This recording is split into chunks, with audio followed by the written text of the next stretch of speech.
બનાસકાંઠાની જ્યાં ડિમોલિશનની કાર્યવાહી કરવામાં આવી છે, શક્તિ કોરિડોર પ્રોજેક્ટ હેઠળ આ કાર્યવાહી થઈ રહી છે. તો ખાસ કરીને બંગલો એરિયામાં કાર્યવાહી કરવામાં આવી રહી છે, જ્યાં ડિમોલિશનની કાર્યવાહી થતાં લોકોમાં પણ ખાસ જે ચર્ચા છે તે જાગી રહી છે, કારણ કે કલેક્ટરના બંગલાને પણ તોડી પાડવામાં આવ્યો છે. તો અંબાજી મંદિર વહીવટદાર અને અધિક કલેક્ટરનો બંગલો તોડી પાડવામાં આવ્યો છે. મંદિર અને ગબ્બર વચ્ચે આવેલો હતો આ સરકારી બંગલો. શક્તિ દ્વારથી ગબ્બર સુધી વિકાસ કાર્યો તેજ ગતિએ આગળ વધી રહ્યા છે અને આ પ્રોજેક્ટ હેઠળ જ એટલે કે શક્તિ કોરિડોર પ્રોજેક્ટ હેઠળ બંગલો ડિમોલિશનની કાર્યવાહી આરંભ કરવામાં આવી છે. અંબાજી મંદિર વહીવટદાર અને અધિક કલેક્ટરનો બંગલો તોડી પાડવામાં આવ્યો છે.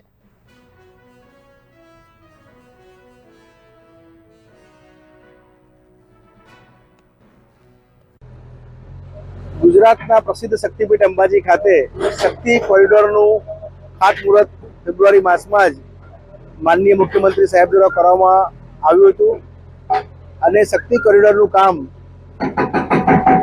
પણ શરૂ થઈ ગયેલ છે, કામકાજ શરૂ થઈ ગયેલ છે.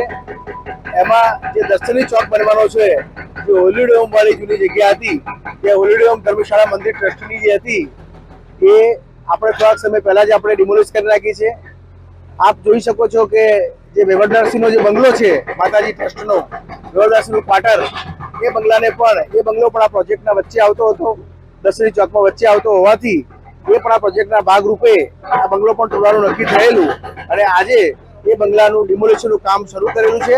આગામી 2-3 દિવસમાં આ જે વહીવટદાર બંગલો છે એ તોડવાનું કામ, ડિમોલિશનનું કામ 2-3 દિવસમાં પૂર્ણ કરી દેવામાં આવશે. ત્યારબાદ એજન્સી અહીંયા પણ આ વિસ્તારમાં પણ કામ કરી શકશે. જય અંબે.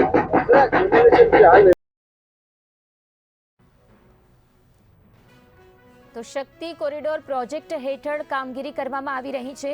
શક્તિ દ્વારથી ગબ્બર સુધી વિકાસ કાર્યો જે છે તે તેજ ગતિએ આગળ વધી રહ્યા છે અને તેને કારણે બંગલો ડિમોલિશનની કાર્યવાહી જોવા મળી રહી છે. તો અંબાજી મંદિર વહીવટદાર અને અધિક કલેક્ટરના બંગલાને તોડી પાડવામાં આવ્યો છે. ડિમોલિશનની આ કાર્યવાહીનો વિડીયો પણ આપ ટીવી સ્ક્રીન પર જોઈ રહ્યા છો.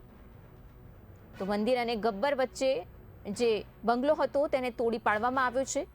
શક્તિ કોરિડોર પ્રોજેક્ટ હેઠળ કાર્યવાહીને તેજ કરવામાં આવી રહી છે. અંબાજી મંદિર વહીવટદાર તેમજ અધિક કલેક્ટરના બંગલાને હાલમાં તોડી પાડવામાં આવ્યો છે. મંદિર અને ગબ્બર વચ્ચે આવેલો હતો આ સરકારી બંગલો, જેના પર ડિમોલિશન હાથ ધરવામાં આવ્યું છે, કામગીરી કરવામાં આવી રહી છે. ઉલ્લેખનીય છે કે જે વિકાસ કાર્યો છે તે વિકાસ કાર્યો જલ્દીથી જલ્દી અને તેજ ગતિએ આગળ વધે તે માટેની કાર્યવાહી જોવા મળી રહી છે. અંબાજી મંદિર વહીવટદાર અને અધિક કલેક્ટરના બંગલાને હાલમાં ડિમોલિશનની કાર્યવાહી અંતર્ગત તોડી પાડવામાં આવ્યો છે.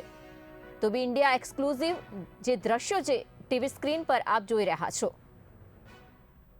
તો ડિમોલિશનની આ કામગીરીને હાલમાં તેજ બનાવવામાં આવી રહી છે. જ્યાં જ્યાં જે નડતરરૂપ છે એટલે કે વિકાસ કાર્યોની નડતરરૂપ જેટલી પણ ઇમારતો અથવા તો બંગલો છે તેને ડિમોલિશનની કાર્યવાહી અંતર્ગત આવરી લેવામાં આવ્યા છે અને તેથી જ આ સરકારી બંગલોને પણ તોડી પાડવામાં આવ્યો છે. માહિતી આપશે અમારા સંવાદદાતા લક્ષ્મણ ઠાકોર. લક્ષ્મણ, જણાવશો કે ડિમોલિશનની જે કાર્યવાહી કરવામાં આવી છે, સરકારી બંગલોને તોડી પાડવામાં આવ્યો છે, આ કાર્યવાહી કેવા પ્રકારની રહી છે? આગળ આ કાર્યવાહી અંતર્ગત અન્ય કયા પ્રકારનું ડિમોલિશન જોવા મળી શકે તેમ છે? જી, વાત કરવામાં આવે અંબાજીની, તો અંબાજી જે શક્તિ કોરિડોરની જે પૂરા જોશમાં કામગીરી ચાલુ થઈ રહી છે, ત્યારે અગાઉ પણ જે રબારી વસમાં 89 મકાનોનું ડિમોલિશન કરવામાં આવ્યું હતું, ત્યારે આજે જે કહી શકાય છે કે વહીવટદારના બંગલાનું ડિમોલિશન કામ કરવામાં આવ્યું છે, ત્યારે પૂરા જોશથી અંબાજીથી લઈને ગબ્બર સુધીનું જે કામગીરી જે પૂરા જોશથી ચાલી રહી છે, તેને લઈને આજે જે વહીવટદારના બંગલાને ડિમોલિશ કરી અને આજનો બંગલો આજ પાડવામાં આવ્યો હતો અને આજે કહી શકાય છે શક્તિ દ્વારથી ગબ્બર પર્વત સુધીના વિસ્તારોમાં પૂર જોશથી ચાલી રહી છે અત્યારે કામગીરી. જી, આભાર આ માહિતી બદલ લક્ષ્મણ. તો તેજ ગતિએ કાર્યવાહી થઈ રહી છે, જેમ અમારા સંવાદદાતા પણ જણાવી રહ્યા છે. સરકારી બંગલોને હાલમાં તોડી પાડવામાં આવ્યો છે. શક્તિ કોરિડોર પ્રોજેક્ટ હેઠળ આ કામગીરી જોવા મળી રહી છે.